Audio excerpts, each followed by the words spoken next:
Screen दिख रही है आप लोग को। आपके सामने मैं प्रियम्बल लेकर आई हूँ। प्रियम्बल हमारा हिंदी के अंदर भी है, इंग्लिश के अंदर भी है, दोनों को मैं साथ में लेकर आई हूँ और दोनों को मैं एक साथ आपको पढ़ाऊंगी। ओके, देखिए अब हो क्या रहा है ना, आपके सामने जो फोटो है ये प्रियम्बल की है। आई बात समझ में? ये फोटो है किसकी? प्रियम्बल की। ये वाला जो प्रियम्बल है ऑब्वियस सी बात है हिंदी में है, ये जो प्रियम्बल है ये इंग्लिश में है। ठीक है, अब आइए जानते हैं इस प्रियम्बल को हम लोग क्यों पढ़ते हैं और बेसिकली प्रियम्बल है क्या। जो प्रियम्बल वर्ड है इसको मैं तोड़ना चाहती हूँ, तोड़ दूं मैं। क्या लिखा है? Pre plus एम्बल। ठीक है, प्री वर्ड आप लोगों ने सुना होगा। प्री कहते ना कि मैं तो प्री का एग्जाम देने जा रहा हूँ। प्री का मतलब क्या होता है? पहले। ठीक है, तो वहीं से इस वर्ड को जानते हैं। प्रियम्बल जो है, जिसको हिंदी में आप उद्देशिका भी कहते हो और प्रस्तावना भी कहते हो। ठीक है, तो प्रियम्बल जो है वो क्या है? वो भारत के संविधान का इंट्रोडक्शन है। क्या है वो? भारत के संविधान का इंट्रोडक्शन है, या फिर आप इसको कह सकते हैं परिचय है। क्या है? भारत के संविधान का परिचय है, या फिर आप कह सकते हो कि इंट्रोडक्टरी स्टेटमेंट या फिर इंट्रोडक्शन है, जिसमें दिया हुआ है कि भारत के संविधान के अंदर क्या क्या चीजें होनी चाहिए और क्या क्या चीजें हैं उस। ठीक है, इसके अलावा आप कहीं कहीं कुछ कुछ बुक्स में पढ़ोगे कि प्रियम्बल के लिए बोला जाता है कि ये तो भारत के संविधान का जिस्ट लेके बैठा है। What is the meaning of gist? Gist का मतलब होता है सार। मतलब भारत के संविधान का जिस्ट कहो, या फिर भारत के संविधान का समरी कहो, या फिर बोलो सार, या फिर बोलिए परिचय, या फिर बोलिए इंट्रोडक्शन। तो भारत के कॉन्स्टिट्यूशन का जो परिचय है, जिस्ट है, सार है, वो सार का सारा दिया हुआ है प्रियम्बल के अंदर। ठीक है, अब देखिए नेक्स्ट पॉइंट। जो प्रियम्बल है ना, ये प्रियम्बल जो है बेस्ड है, किसके ऊपर बेस्ड है? ये बेस्ड है आपका ऑब्जेक्टिव रेजोल्यूशन के ऊपर। अब आपको ये वर्ड को जाना पहचाना सा लग रहा है? ऑब्जेक्टिव रेजोल्यूशन, उद्देश्य प्रस्ताव। कहाँ सुना है इसको? ऐसा लग रहा है कि हाँ ये तो कहीं सुना हुआ है बट याद नहीं आ रहा। तो जो आपका प्रियम्बल है ना, ये बेस्ड है उद्देश्य प्रस्ताव पे, जिसको मैंने क्या बताया था, जिसको कौन लेके आया था? जिसको पंडित जवाहरलाल नेहरू लेकर आए थे 13 दिसंबर 1946 को संविधान सभा के अंदर, और 22 जनवरी 1947 को संविधान सभा ने इस उद्देश्य प्रस्ताव को स्वीकार भी किया और इसको पारित भी किया। ठीक है, तो एग्जाम में पूछता है कि ये जो प्रस्तावना है या उद्देशिका है या प्रियम्बल है, ये किसके ऊपर बेस्ड है? ये बेस्ड है उद्देश्य प्रस्ताव के ऊपर, जिसको हम लोग कहते हैं ऑब्जेक्टिव रेजोल्यूशन, जो लेकर आए थे पंडित जवाहरलाल नेहरू। ठीक है, इतनी बात क्लियर है? अब देखो, ये जो प्रियम्बल है ना आपके सामने, इस प्रियम्बल को हम लोग 4 पार्ट्स में डिवाइड करेंगे, और 4 पार्ट्स में डिवाइड करने के बाद 1 बाय 1 अंडरस्टैंड करेंगे कि हर पार्ट कुछ ना कुछ कहता है। उस हर पार्ट को हम लोग अंडरस्टैंड करेंगे। शुरू किया जाए तो देखो, दोनों को एक साथ बता रही हूँ, अलग अलग कलर का यूज करूंगी। क्या लिखा हुआ है? यहाँ पे लिखा है सबसे पहले देखो, भारत का संविधान, मतलब क्या हुआ इंग्लिश में? The constitution of India. उद्देश्य का, फिर क्या लिखा हुआ है? प्रियम्बल। अब देखना ध्यान से, लिखा हुआ है इंग्लिश वाले में, इंग्लिश वाले में लिखा है वी, देखो मैं इसको अंडरलाइन कर रही हूँ, we the people of India. ठीक है, हिंदी में क्या लिखा है? यहाँ पे आइए, इसको अंडरलाइन किया मैंने, हम भारत के लोग। ठीक है, तो ये क्या कहलाता है? ये आपका प्रियम्बल का, प्रस्तावना का पहला कंपोनेंट कहलाता है। तो मैंने इसको दोनों को यहाँ पे किया और लिखा, क्या कहलाता है ये? पहला कंपोनेंट कहलाता है, कंपोनेंट 1। ठीक है, अब मैंने दूसरा पेन यूज किया, मैंने कलर लिया आपके लिए हरा। ठीक है, अब देखो मैं कहाँ पे जा रही हूँ, मैंने बोला आगे बढ़ी मैंने ये मोटे मोटे वर्ड जो डार्क में लिखे हैं इसको मैंने ग्रीन से अंडरलाइन किया। क्या क्या लिखा हुआ है? सोविनियन, सोशलिस्ट, ठीक है अंडरलाइन कर रही हूँ मैं, secular and democratic and Republic. Hindi में आइए, क्या लिखा हुआ है? संपूर्ण प्रभुत्व, संपन्न, ठीक है, इसके बाद समाजवादी, पंथ निरपेक्ष, लोकतांत्रिक और गणराज्य। ये जो मोटे मोटे वर्ड्स है ना, जिसको मैंने ग्रीन से अंडरलाइन किया हुआ है, ये हमारे संविधान का कंपोनेंट 2 है। पहले कंपोनेंट जानते हैं, फिर सबका एक एक करके मीनिंग जानेंगे कि क्यों आखिर लिखा हुआ, ये क्या बताता है। ठीक है, पहले पहचान लेते हैं। अब मैं हाइलाइटर का यूज करना चाहती हूँ। मैंने येलो कलर का हाइलाइटर लिया है और अब मैं क्या कर रही हूँ, ध्यान से देखना। पहले इंग्लिश वाले में जस्टिस, ठीक है, लिबर्टी, इक्वालिटी, फ्रेटर्निटी। ओके, अब हिंदी वाले में आते हैं। न्याय, ठीक है, स्वतंत्रता, समानता। ओके, इसके बाद दिया हुआ है अखंडता, एकता। ओके, ये सारा मतलब मान के चलो ये पूरा मैंने अंडरलाइन किया हुआ है। ठीक है, तो ये जो पार्ट मैंने आपका हाईलाइट किया हुआ है, इसको जो है हम लोग कहते हैं, ये हमारे संविधान का क्या है, इसको ब्लैक में लिख देते हैं। ये हमारे संविधान का कंपोनेंट, ये हमारे संविधान का कंपोनेंट 3 है। ओके, अब नीचे आते हैं। तो हमने नीचे क्या देखा, हमने नीचे ये देखा, यहाँ पे लिखा हुआ है in our constituent assembly this 26 का मतलब क्या होता है, 26 day of November 1949 do hereby adopt enact and give to ourselves this constitution। अब इसका हिंदी वाला पार्ट पढ़ते हैं। क्या हुआ, दृढ़ संकल्प होकर अपने इस संविधान सभा ने में आज तारीख है कौन सी, 26 नवंबर 1949। और यहाँ पे ना आपको हिंदी वाला दिया हुआ है विक्रमी सो उतना नहीं पढ़ना है। को क्या लिखा हुआ है, इस संविधान को अंगीकृत, अधिनियमित और आत्मसमर्पित करते हैं। तो ये जो आपका चौथा पार्ट है ना, इसको बुलाते हैं कंपोनेंट 4। ये क्या होता है, ये आपका कंपोनेंट 4 है। आई बात समझ में।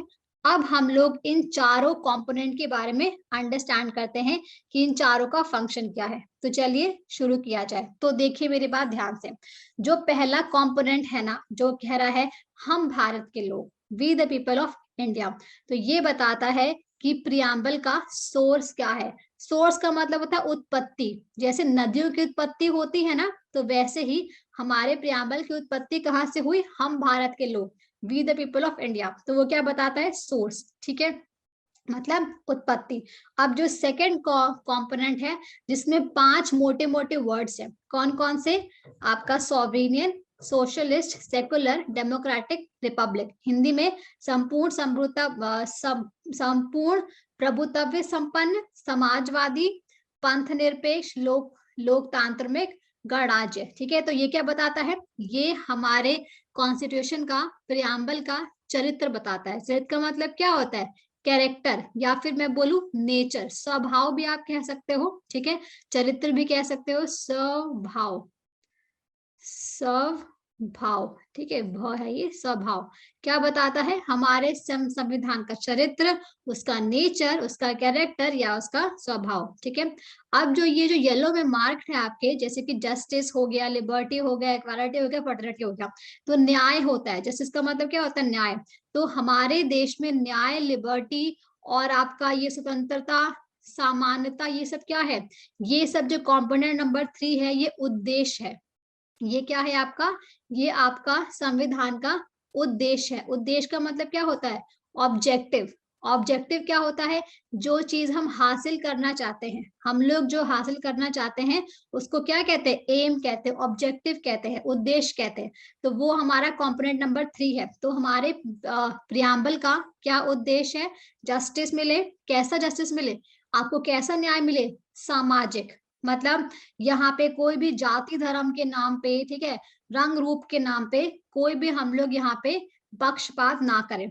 आर्थिक, गरीब अमीर का फासला ना हो, न्याय जब मिले तो सबको बराबरी से मिले। ये मैटर ना करे कि हाँ आप अमीर हैं तो आपको जल्दी न्याय मिलेगा, जो गरीब है उसको बाद में न्याय मिलेगा, ऐसा ना हो। ये हमारा देश क्या करे, ध्यान रखे। इसके बाद राजनीतिक न्याय, इसका मतलब क्या होता है, अगर आप 18 साल से ऊपर है, तो चाहे आप किसी भी धर्म के हैं, जैसे भी दिखते हैं, कहीं को भी बिलोंग करते हैं, आपको भारत में वोट डालने की आजादी है। ठीक है, तो ये क्या है, हमारे देश का ऑब्जेक्टिव है, उद्देश्य है, न्याय कैसा हो, सामाजिक, आर्थिक और राजनीतिक। इसके बाद बताता है लिबर्टी। अब देखो, लिबर्टी को आप देखोगे तो आपको स्वतंत्रता वर्ड भी मिलेगा, और हिंदी में एक और वर्ड आता है आजादी, आजादी मिलेगा। और अगर मैं आपसे पूछूं कि दोनों में क्या डिफरेंस है, तो आप बोलोगे कि मैम दोनों सेम है। और मैं बोलूंगी हाँ दोनों सेम है, गलत नहीं है। बट अगर मैं बात करूं अंग्रेजी की, तो अंग्रेजी में एक वर्ड होता है फ्रीडम, एक वर्ड क्या होता है फ्रीडम, और दूसरा वर्ड क्या होता है लिबर्टी। इन दोनों शब्दों में ना डिफरेंस है, लिबर्टी और फ्रीडम दोनों में क्या है डिफरेंस है। तो आइए जानते हैं क्या डिफरेंस है। अब मुझे एक बात बताइए, 15 अगस्त 1947 को क्या हुआ था, भारत आजाद हुआ था कहते हैं हम लोग, और 15 अगस्त 1947 को हम लोग स्वतंत्रता दिवस के नाम से क्या करते हैं, सेलिब्रेट करते हैं। ठीक है, हम लोग ये भी कहते हैं कि इंडिया को फ्रीडम मिली थी, क्या मिली थी, फ्रीडम मिली थी 15 अगस्त को, है कि नहीं। कभी आपने किसी के मुंह से सुना है कि इंडिया को लिबर्टी मिली थी 15 अगस्त को, नहीं सुना होगा। क्यों नहीं सुना होगा, बिकॉज इसका मतलब कुछ और है। क्या मतलब है, ध्यान से देखिए। जो ये वर्ड है फ्रीडम, ये हम लोग तब यूज करते हैं जब पहले हम किसी के दबाव में हो, जब हम पहले खुल के ना जी पाए, ना कुछ काम कर पाए, रोक टोक के साथ अपना जीवन यापन करें, उसके बाद अगर हमें कोई आजादी मिलती है या अगर हमें कोई स्वतंत्रता मिलती है, उसको हम कहते हैं फ्रीडम। जैसे जब हम लोग गुलाम थे, जब भारत गुलाम था, तो लोगों के पास आजादी थी कि वो जो मन करे वो करे, नहीं, उनको जो भी सरकार थी, जो भी आपके ब्रिटिशर्स थे, उनके नियम कानून को मानना होता था। ठीक है, तो ध्यान रखिएगा, जो फ्रीडम वर्ड है वो हम लोग तब यूज करते हैं जब हम लोग किसी के अंडर हो, किसी के अंडर होके काम कर रहे हो, तब हम लोग कहते हैं फ्रीडम।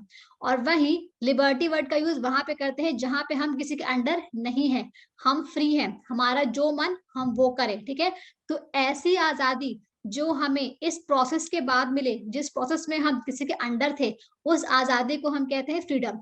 और ऐसी आजादी जो हमें बाय डिफॉल्ट मिले, उसको हम कहते हैं लिबर्टी। आपने सुना होगा माता पिता कहते हैं हमने तो अपने लड़कों को, हमने तो अपने बच्चों को फ्रीडम दे रखी है। इसका मतलब क्या है कि माता पिता आपको जो है आपके ऊपर कोई रोक टोक नहीं करते हैं। ठीक है, कभी ये नहीं सुना होगा कि माता पिता कहते हो कि हमने अपने बच्चों को लिबर्टी दे रखी है, क्योंकि वो गलत होगा।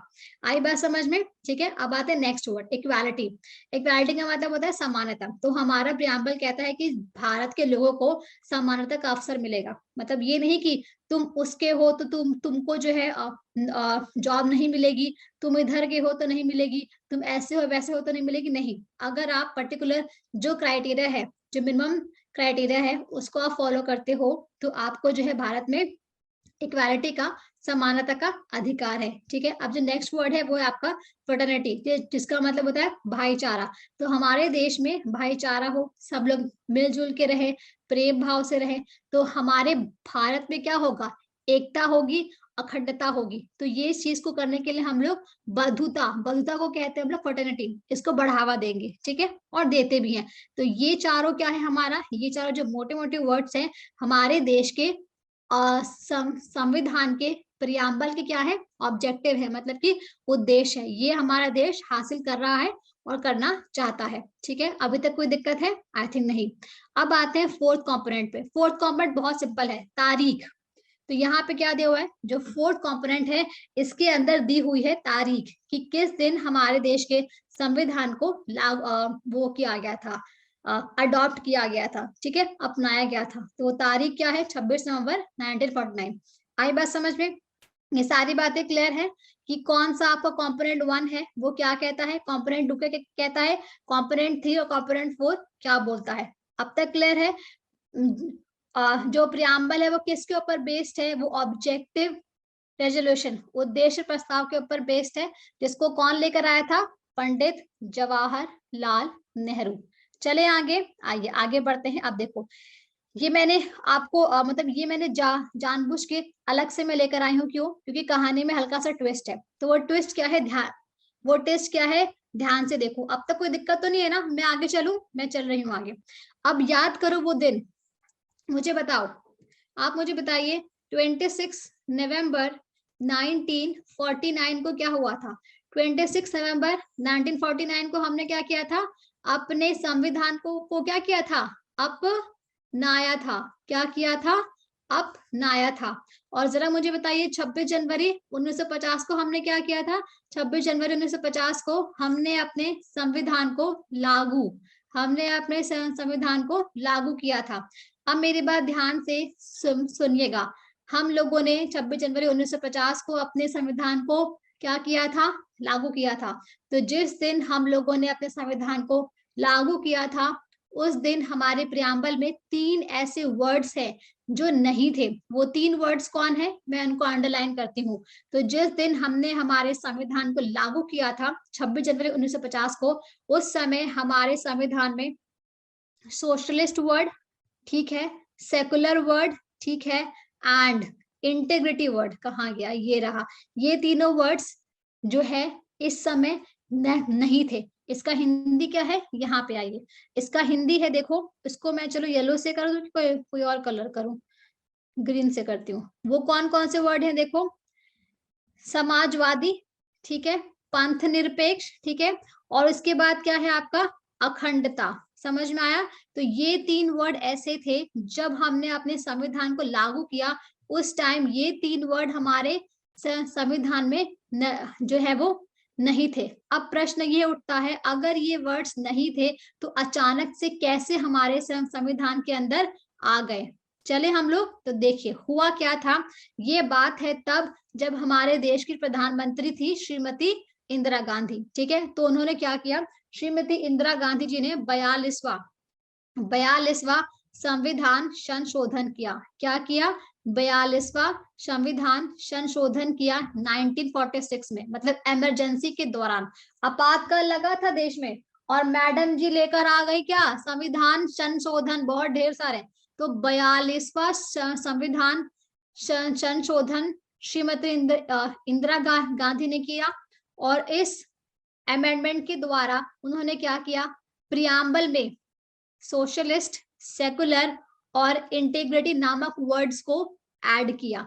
आई बात समझ में? तो एग्जाम में पूछता क्या है, देखो पहला सवाल जो एग्जाम में पूछता है वो ये पूछता है कि जब हमारे देश ने कॉन्स्टिट्यूशन को लागू किया था, उस टाइम प्रियम्बल में कौन कौन से वर्ड्स नहीं थे? तो हम क्या बोलेंगे? सोशलिस्ट, सेकुलर, इंटीग्रिटी नहीं था, ठीक है, पहला सवाल। सेकंड सवाल ये पूछता है कि कौन से संविधान संशोधन के द्वारा प्रस्तावना में 3 शब्दों को जोड़ा गया था? तो आंसर क्या होगा? 42वें संविधान संशोधन के द्वारा। वो किस साल में किया गया था? ये 1976 है। ओके, कब कब किया था वो किया गया था 1976 में। टाइपिंग मिस्टेक, यहाँ पे क्या हो जाएगा? 1976 में किया गया था, ठीक है। इसके अलावा क्या पूछता है? इसके अलावा ये पूछता है कि जब 42वां संविधान संशोधन किया गया था 1976 में, जब हम हमारे प्रियम्बल में 3 वर्ड्स को ऐड किया गया था, उस टाइम सत्ता किसकी थी? उस टाइम थी सत्ता श्रीमती इंदिरा गांधी की, और देश में लगा हुआ था क्या?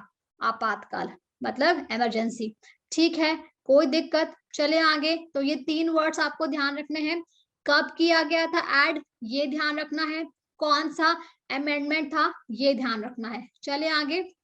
चलिए अब देखो, जो भी मैंने बताया वो सब मैंने यहाँ पे लिख दिया है। आप देख रहे हो कि दोनों की फोटो लगा दी और लिख दिया है कि पहला क्या है आपका? सोर्स है, फिर क्या है? नेचर है, फिर ऑब्जेक्टिव्स है, और फिर क्या है? डेट है, जब इसको हमने स्वीकारा था। चले आगे। आइए अब देखिए, कुछ बातें जो मैंने पहले बताई थी वही मैंने यहाँ पे लिखा हुआ है कि जैसे मैंने बताया कि जो आपका प्रियम्बल है वो पहला पेज होता है, काइंड ऑफ, ठीक है। जो आपका प्रस्तावना होता है वो क्या करता है? वो हमारे देश के संविधान को क्या करता है?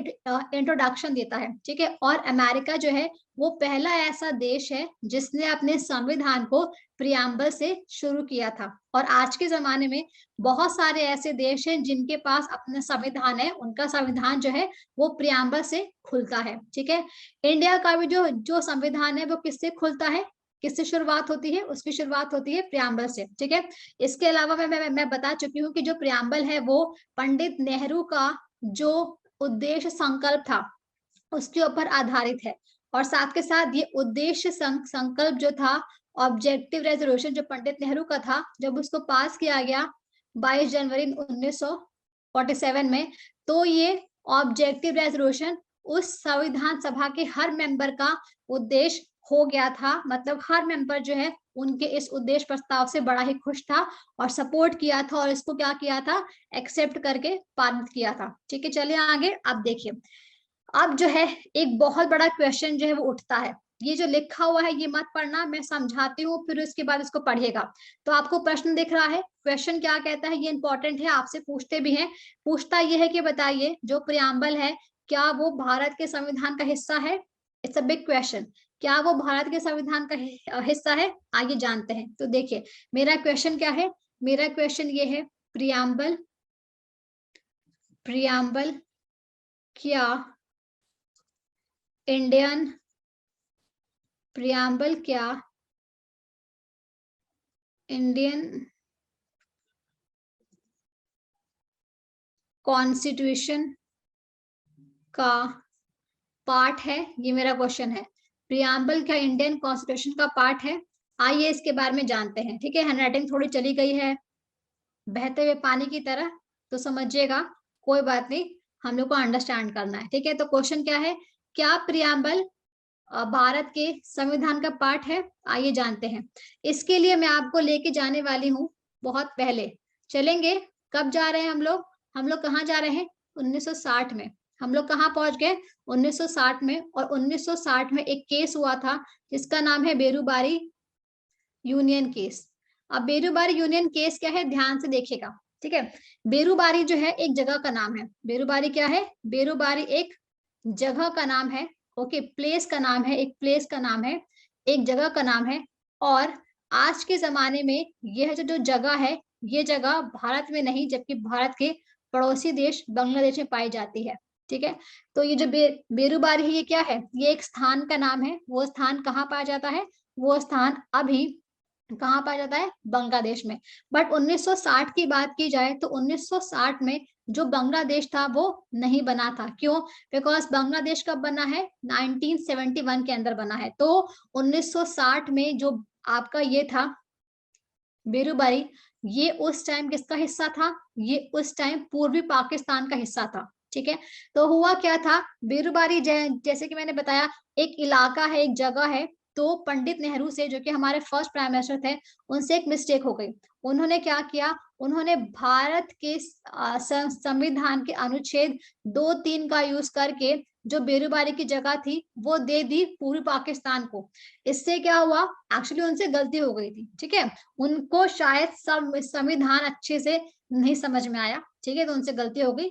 खैर कोई बात नहीं, इस गलती को लेके लोग सुप्रीम कोर्ट पहुंच गए। लोग कहाँ पहुंच गए? लोग पहुंच गए सुप्रीम कोर्ट। और सुप्रीम कोर्ट में फिर हुआ क्या? सुप्रीम कोर्ट में फिर हुआ बेरूबारी केस। क्या हुआ?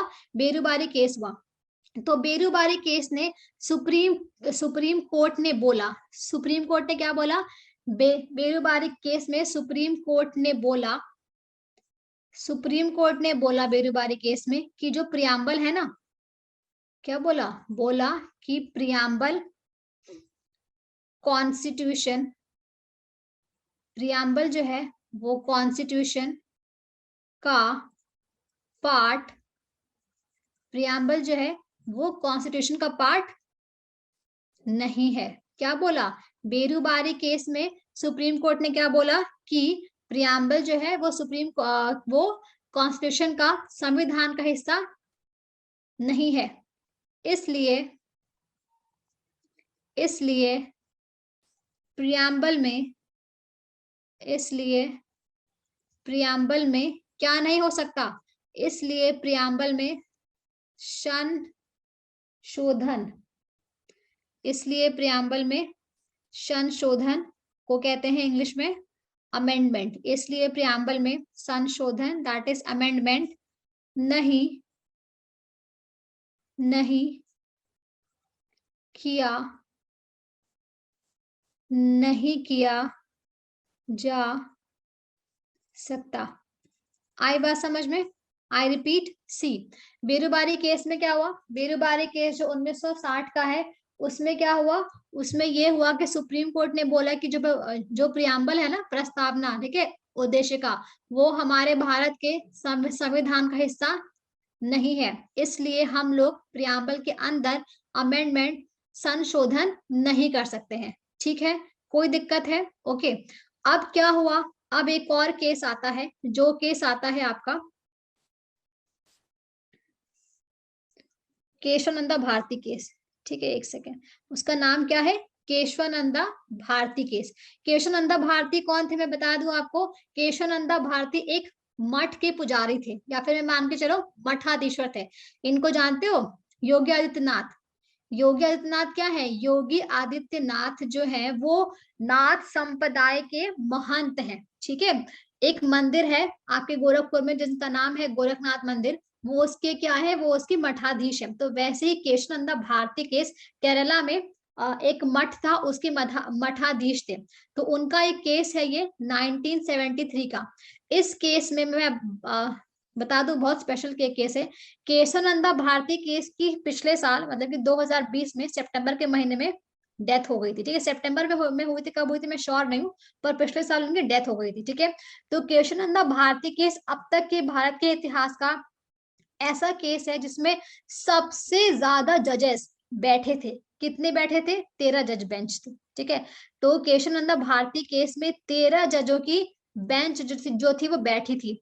और इसने क्या बोला? केशवानंदा भारती केस में जो जज है उन्होंने ये बोला कि हमारे सुप्रीम कोर्ट से 1960 में बेरुबारी केस में गलती हो गई थी। सुप्रीम कोर्ट ने बोला कि भाई हमसे जो है 1960 में गलती हो गई थी, और वो गलती ये है, सुप्रीम कोर्ट ने बोला कि जो प्रियम्बल है वो भारत का पार्ट है। उसने क्या बोला? केशवानंदा भारती केस में सुप्रीम कोर्ट ने बोला कि प्रियम्बल कॉन्स्टिट्यूशन का क्या है? प्रियम्बल जो है वो कॉन्स्टिट्यूशन का क्या है? कॉन्स्टिट्यूशन का पार्ट है। ठीक है, ये बात बोली। और अगर ये कॉन्स्टिट्यूशन का पार्ट है तो हम इसमें क्या कर सकते हैं? अमेंडमेंट कर सकते हैं। अगर हमारे प्रियम्बल का कोई भी चीज पार्ट होता है तो हम लोग उसमें संशोधन कर सकते हैं। तो हुआ क्या देखो, जो केशवानंदा भारती केस है उसमें सुप्रीम कोर्ट ने बोला कि भाई 1960 में बेरुबारी केस में हमसे गलती हो गई थी, और वो गलती ये है कि जो सुप्रीम की जो प्रियम्बल है ना वो हमारे भारत के संविधान का पार्ट है, इसलिए हम लोग इसमें अमेंडमेंट कर सकते हैं। और अमेंडमेंट करेंगे आर्टिकल 368 को लेके। बट इस बात का ध्यान रखिएगा, अगर आप इसमें संशोधन करते हैं तो इसका मूल ढांचा है, जो इसका बेसिक स्ट्रक्चर है, उसको चेंज नहीं करना है। आपको अमेंडमेंट करना है, आप करिए, कोई दिक्कत नहीं है, बट बेसिक स्ट्रक्चर नहीं चेंज होगा। ठीक है, नहीं चेंज होगा। इतना क्लियर है?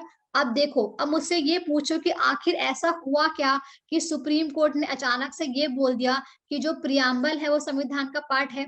तो हुआ ये, सुप्रीम कोर्ट ने ये बोला कि देखिए, जैसे कि हमारे संविधान में अनुच्छेदों को ऐड किया गया है, जैसे कि हमारे संविधान में शेड्यूल्स को, अनुसूचियों को, पार्ट्स को, भाग को ऐड किया गया है, जस्ट लाइक दैट वैसे हमने प्रस्तावना या प्रियम्बल को अपने संविधान में ऐड किया है। तो जब मेथड दोनों का सेम है और दोनों ही हमारे, और वो लोग हमारे कॉन्स्टिट्यूशन का पार्ट है, सो दैट इज व्हाई इस हिसाब से जो प्रियम्बल है वो भी हमारे संविधान का पार्ट है। आई बात समझ में? इसके बाद एक और केस होता है LIC ऑफ इंडिया केस। ठीक है, LIC इंडिया केस। ठीक है, ये 1995 में हुआ था। इसमें सुप्रीम कोर्ट क्या कहती है? इसमें सुप्रीम कोर्ट ने बोला कि जो प्रियम्बल है वो क्या है? वो भारत के संविधान का इंट्रीगल पार्ट है। प्रियम्बल क्या है? वो इंट्रीगल, अभिन्न हिस्सा है। ठीक है, इंट्रीगल पार्ट है किसका? कॉन्स्टिट्यूशन का। आई बात समझ में? अभी तक कोई दिक्कत? बेरुबारी ने बोला कि नहीं है, ओके। केशवानंदा भारती ने बोला है, और LIC ने क्या बोला? इंट्रीगल पार्ट है। ओके, इतना क्लियर है? सारा कुछ मैंने यहाँ पे लिखा हुआ है, आप चाहे तो पढ़ लेंगे, आपको कोई दिक्कत जो है वो नहीं होगी। आगे चलते हैं। आप देखो, आपसे कोई पूछता है कि बताओ प्रियम्बल जो है वो संविधान का पार्ट है, आप बोलेंगे जी बिल्कुल है। ठीक है, अब आइए एक और क्वेश्चन। एक क्वेश्चन ये आता है, क्या प्रियम्बल में संशोधन किया जा सकता है? प्रियम्बल में अमेंडमेंट कर सकते हैं? मुझे जरा बताइए चैट बॉक्स में, अमेंडमेंट कर, क्या प्रियम्बल में अमेंडमेंट कर सकते हैं? मुझे ये बताइए। और कर सकते हैं तो कितनी बार? कितनी बार अमेंडमेंट किया है? अमेंडमेंट का मतलब होता है संशोधन। अगर हम लोग प्रियम्बल के अंदर अमेंडमेंट कर सकते हैं, तो कितनी बार अमेंडमेंट हुआ है? ओके, नेक्स्ट क्वेश्चन ये है जो इंपॉर्टेंट है। ओके, यस, बिल्कुल, वेरी गुड प्रतीक। अब देखिए होता क्या है, अभी मैंने बताया कि केशवानंद भारती केस में बोला गया था कि जो प्रियम्बल है वो हमारे संविधान का क्या है? हिस्सा है। ठीक है, अगर वो हमारे संविधान का पार्ट है तो इसका मतलब हम लोग उसके अंदर अमेंडमेंट कर सकते हैं। तो यस, अमेंडमेंट हम लोग कर सकते हैं। ठीक है, कितनी बार अमेंडमेंट हुआ है? Only once, only once. Okay, सिर्फ एक ही बार। अब तक संविधान का सिर्फ अब तक प्रियम्बल का बस एक बार क्या हुआ है? अमेंडमेंट हुआ है। कितनी बार अमेंडमेंट हुआ है? बस एक बार हुआ है। कब हुआ है? वो हुआ है 1976 में। उस टाइम पीएम कौन थी? पीएम थी श्रीमती इंदिरा गांधी। कौन पीएम था? श्रीमती इंदिरा गांधी पीएम थी। और उन्होंने ये अमेंडमेंट किया था 42वें 42वें संशोधन के द्वारा। उन्होंने ये अमेंडमेंट किया था किसके द्वारा? 42वें संशोधन 1976 के द्वारा अमेंडमेंट किया था। ठीक है, और उस टाइम हमारे देश में क्या लगा था? उस टाइम हमारे देश में लगा था क्या? इमरजेंसी, सो कहते हैं आपातकाल। हमारे देश में क्या लगा था? इमरजेंसी लगा था, जिसको क्या बोलते हैं? आपातकाल बोलते हैं। कोई दिक्कत आया समझ में? और इस अमेंडमेंट को, संशोधन को करके प्रियम्बल में 3 शब्दों को ऐड किया गया था। वो 3 शब्द क्या है? सोशलिस्ट, समाजवाद, ठीक है, सेकुलर मतलब धर्मनिरपेक्ष, और इंटेग्रिटी, इंटेग्रिटी। ठीक है, ये तीनों वर्ड्स को ऐड किया गया था। और इन तीनों वर्ड्स को ऐड करने से हमारा जो प्रियम्बल है उसका बेसिक स्ट्रक्चर चेंज नहीं हुआ। प्रियम्बल का बेसिक स्ट्रक्चर चेंज नहीं हुआ। इनफैक्ट हमारा जो प्रियम्बल है वो क्या हो गया? और स्ट्रॉन्ग बन गया। ठीक है, बेसिक स्ट्रक्चर चेंज नहीं हुआ। इनफैक्ट जो प्रियम्बल है वो क्या हो गया? वो और मजबूत हो गया। प्रियम्बल और क्या हो गया? मजबूत, मजबूत बन गया, मान के चलो, और मजबूत बन गया। आया समझ में? अभी तक किसी को कोई दिक्कत है? सो आपको जो जानना था प्रियम्बल के बारे में सारा मैंने आपको बता दिया, और सारा मैंने इसमें लिखा हुआ है। किसी को कोई कुछ पूछना है तो पूछिए, फिर हम लोग जाने वाले हैं एक और इम्पोर्टेंट टॉपिक पे। ठीक है, फटाक से पूछिए, आपके पास मैगी मिनट्स है। मैगी मिनट्स का मतलब बताए 2 मिनट्स, जल्दी बताइए। कि कोई डाउट है तो पूछो, फिर नोट्स आपको आपके ऐप पे मिल जाएंगे। चलूं मैं आगे? कोई प्रॉब्लम? प्रियम्बल को देख लो, आंखों में बसा लो, वॉलपेपर लगा लो, डीपी लगा लो। चलूं मैं, अगर आप लोग की परमिशन है तो?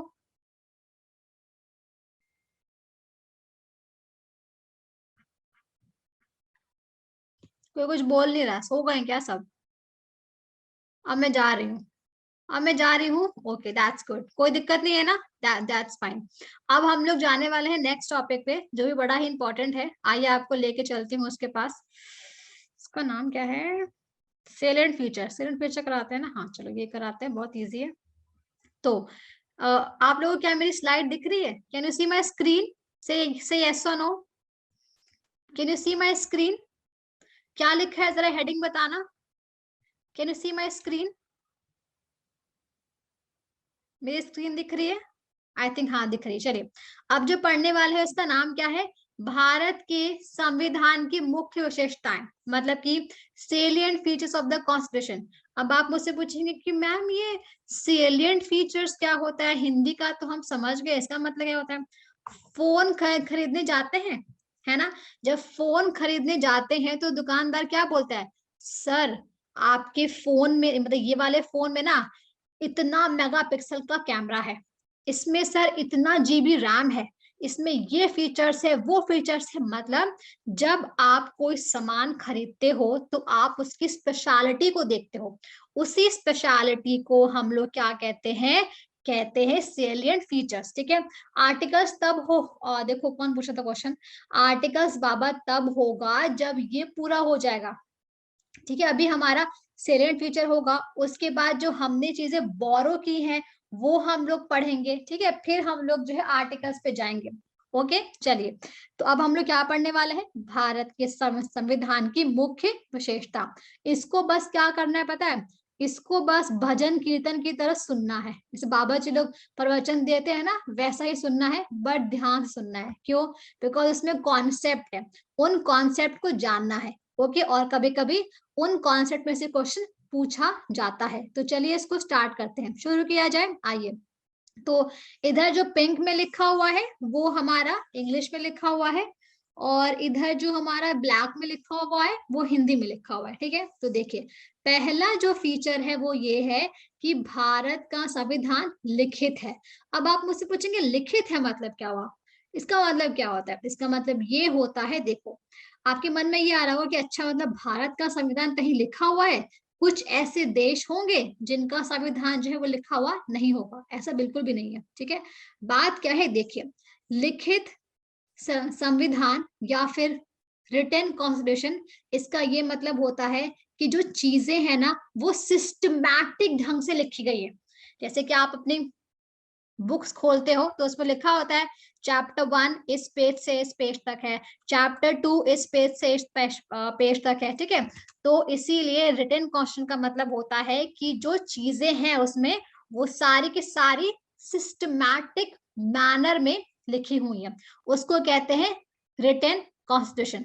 एक दूसरा टर्म होता है आपका जो मैं यही बताती हूँ आपको, उसको कहते हैं अलिखित, या फिर इंग्लिश में कहते हैं अनरिटन कॉन्स्टिट्यूशन। तो अनरिटन का मतलब क्या होता है, इसका मतलब ये होता है कि वो भी लिखा हुआ है बट रैंडमली लिखा हुआ है। लाइक 1 से 4 आर्टिकल इसमें बोले, मतलब यहाँ लिखे हुए हैं, 10 से 15 वहां लिखे हुए हैं, 15 से 20 उस बुक में लिखे हुए हैं, ठीक है। तो चाहे आपका कॉन्स्टिट्यूशन रिटन हो चाहे आपका अनरिटन हो, लिखे तो दोनों ही हुए हैं। अंतर क्या है, बस रिटन में सिस्टमैटिक ऑर्डर में लिखे हैं, अनरिटन में रैंडम ऐसे फैले हुए हैं। आई बात समझ में? रिटन कॉन्स्टिट्यूशन का एग्जाम्पल है हमारा प्यारा भारत। भारत का लिखित संविधान है, और आपको बता दिया जाए कि भारत का संविधान दुनिया का सबसे लंबा लिखित संविधान है। ऑब्वियस सी बात है, जब 2 साल 11 महीने 18 दिन लगेंगे तो छोटी मोटी चीज तो आएगी नहीं, है ना। तो आप इसको ध्यान रखना है कि भारत का जो इंडियन कॉन्स्टिट्यूशन है that is the lengthiest in the world, ठीक है। और अनरिटन का एग्जाम्पल कौन है? अनरिटन का एग्जाम्पल है ब्रिटेन। यूके का जो संविधान है वो आपका अनरिटन है, ठीक है। आई बात समझ में? अभी ये तो मैं बता चुकी हूँ कि हमारा जो मूल संविधान था जो 1950 आपको लागू हुआ था उस टाइम, उसमें 395 आर्टिकल्स थे, 8 शेड्यूल थे और 22 भाग थे। एक सेकेंड, 22 भाग थे, ठीक है। ये तो हो चुका है। अब चले आगे सेकंड पॉइंट पे। सेकंड पॉइंट क्या कहता है? कहता है कठोरता और लचीलापन का संयोजन, मतलब a combination of rigidity and flexibility. इसका मतलब क्या होता है? ये बात कर रहा है संशोधन की, किसकी बात कर रहा है? अमेंडमेंट की। अमेंडमेंट का मतलब क्या होता है? संशोधन। इसका मतलब क्या हुआ?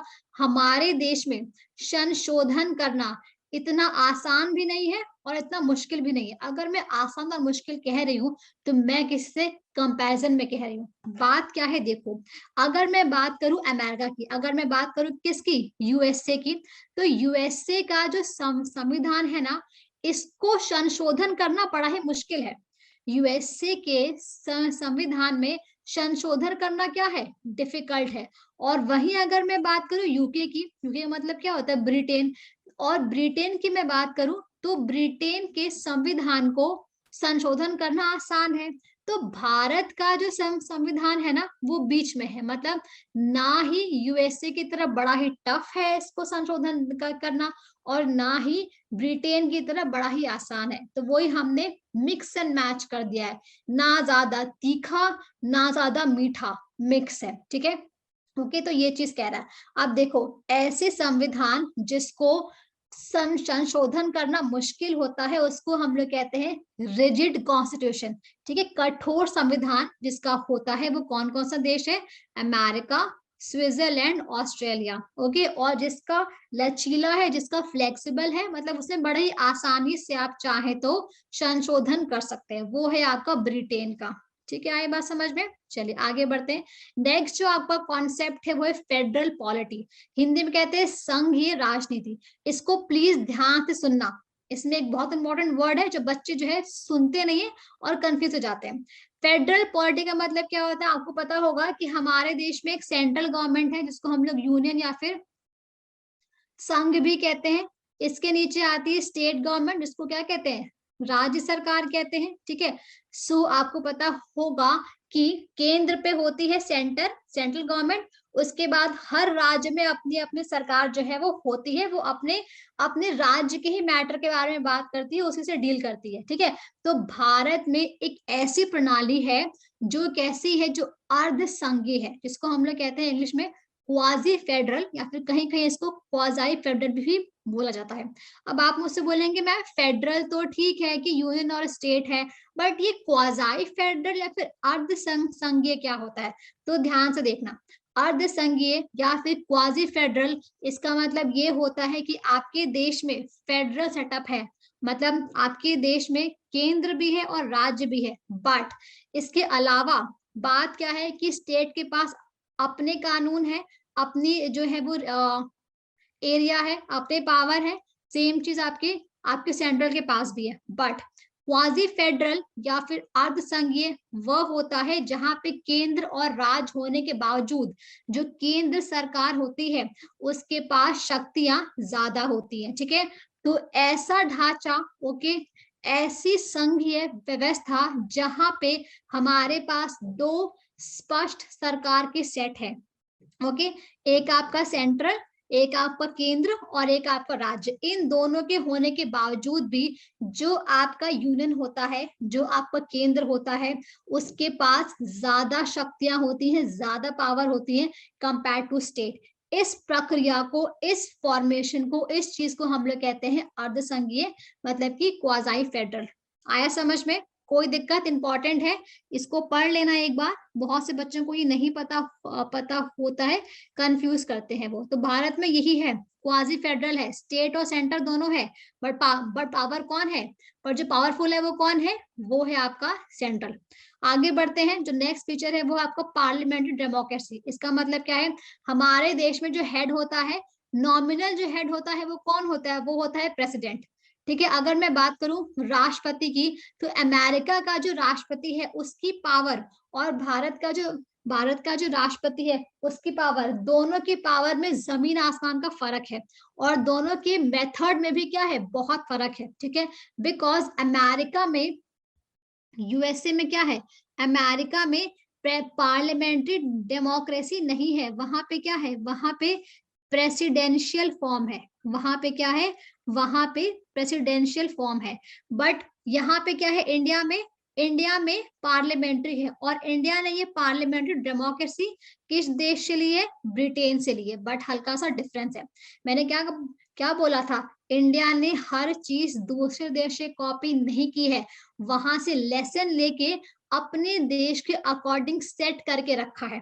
इंडिया ने भले जो है पार्लियामेंट्री डेमोक्रेसी ब्रिटेन से अडॉप्ट की है, बट इस बात का ध्यान रखा है कि यहाँ पे हमारा देश रिपब्लिक है। रिपब्लिक का मतलब क्या होता है, राजा का बेटा राजा नहीं बनेगा, राजा वह बनेगा जो क्या होगा, हकदार होगा। इसका मतलब क्या हुआ, हमारे पास एक पार्लियामेंट है, उसमें लोकसभा है, राज्यसभा है और आपका राष्ट्रपति है। ठीक है, और जो राष्ट्रपति है वो हमारे देश का नॉमिनल हेड है। पहला नागरिक कौन होता है देश का, राष्ट्रपति होता है। ठीक है, और ये हमारे देश का जो राष्ट्रपति है वो इलेक्टेड होता है, इसको चुना जाता है, इसको चुना जाता है। और वही मैं बात करूं अगर प्राइम मिनिस्टर की, प्रधानमंत्री की, तो ये भी कोई राजा का बेटा नहीं होता है, ये भी क्या होता है, इसका भी चुनाव होता है। ठीक है, तो ऐसा देश जिसमें क्या होता है, जिसमें आपका प्रेसिडेंट और प्राइम मिनिस्टर, प्रधानमंत्री और राष्ट्रपति चुना जाए, उस व्यवस्था को हम लोग कहते हैं पार्लियामेंट्री डेमोक्रेसी, जो हमारी ब्रिटेन से अलग है। बिकॉज ब्रिटेन में प्रेसिडेंट जो हेड है ना, वो प्रेसिडेंट नहीं है, ब्रिटेन में जो हेड है उसका नाम क्या है, उसका नाम है राजा और रानी, सुना होगा आपने, किंग और क्वीन, ठीक है। जो मोनार्क होता है, मतलब एक परिवार है, उसी के लोग चले जा रहे हैं, बेटा, उसका पोता, फिर ब्ला ब्ला ब्ला, पूरी परंपरा निकल रही है, ठीक है। तो वो हमारे देश में नहीं है, यहाँ पे हल्का सा अंतर आ जाता है। चले आगे, नेक्स्ट आइए।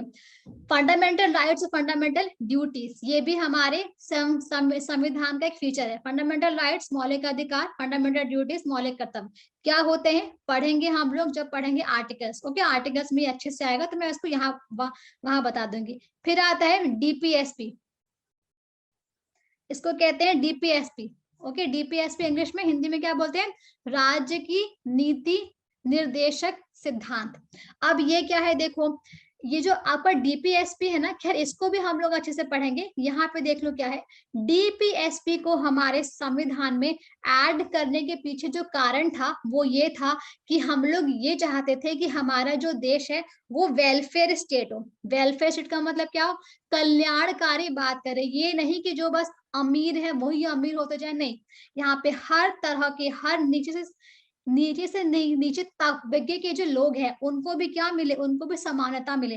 कल्याणकारी योजनाएं जो है गरीब लोगों के लिए भी चलाई जाए।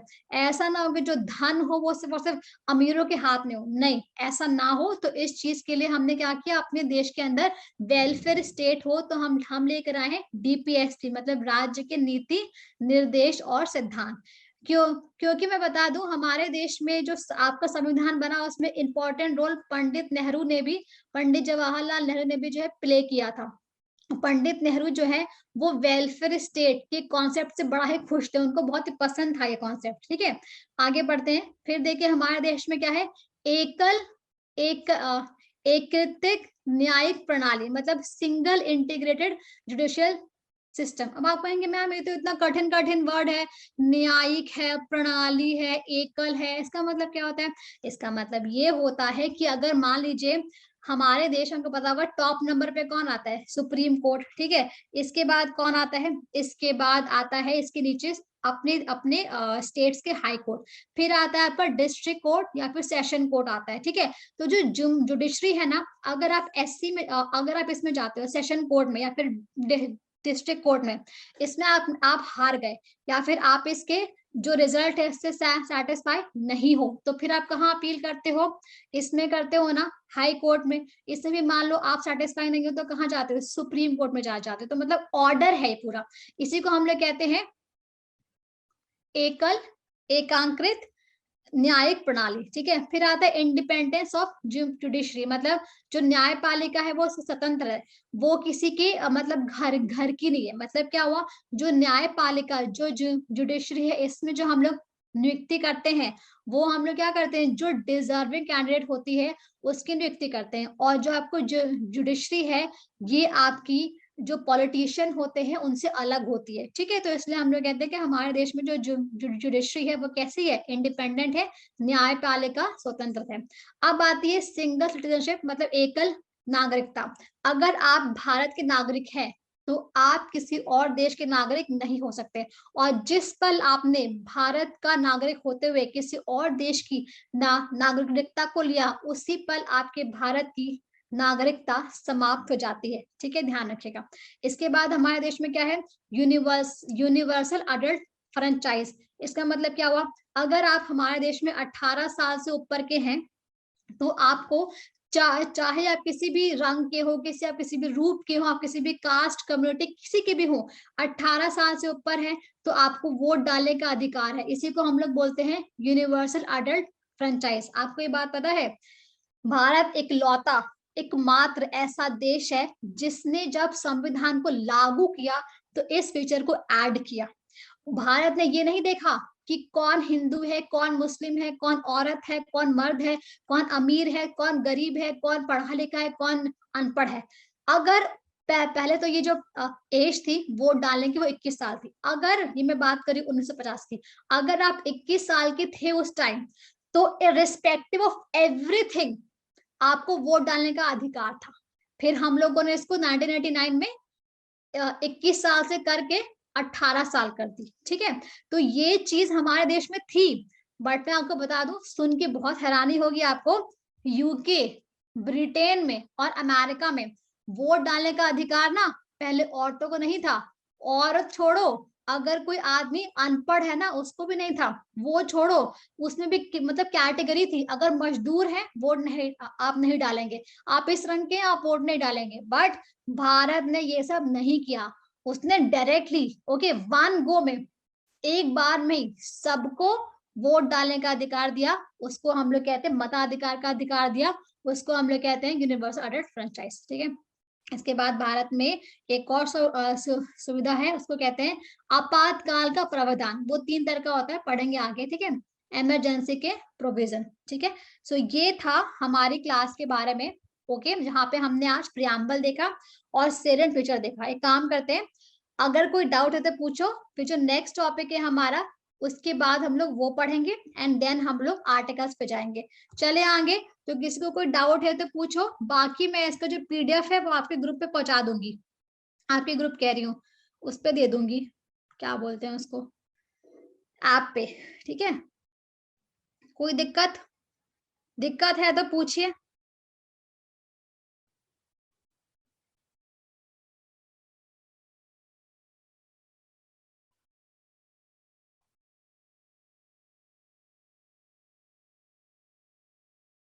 टाइम है, मैं शुरू करूं?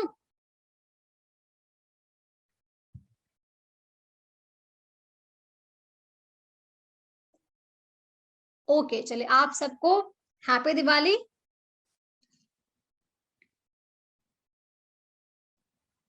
याद रहेगा सारा चीज जो मैंने आपको बताया है? ओके, ये हमारे सेलेंट फीचर्स थे। ठीक है, कहाँ कहाँ से क्या क्या लिया हुआ था, अभी आगे बढ़ा। पता है क्या नेक्स्ट क्लास में पढ़ेंगे ना हम लोग, तो क्या पढ़ेंगे, चलो हेडिंग बता दूं नेक्स्ट क्लास की। नेक्स्ट क्लास में हम लोग पढ़ेंगे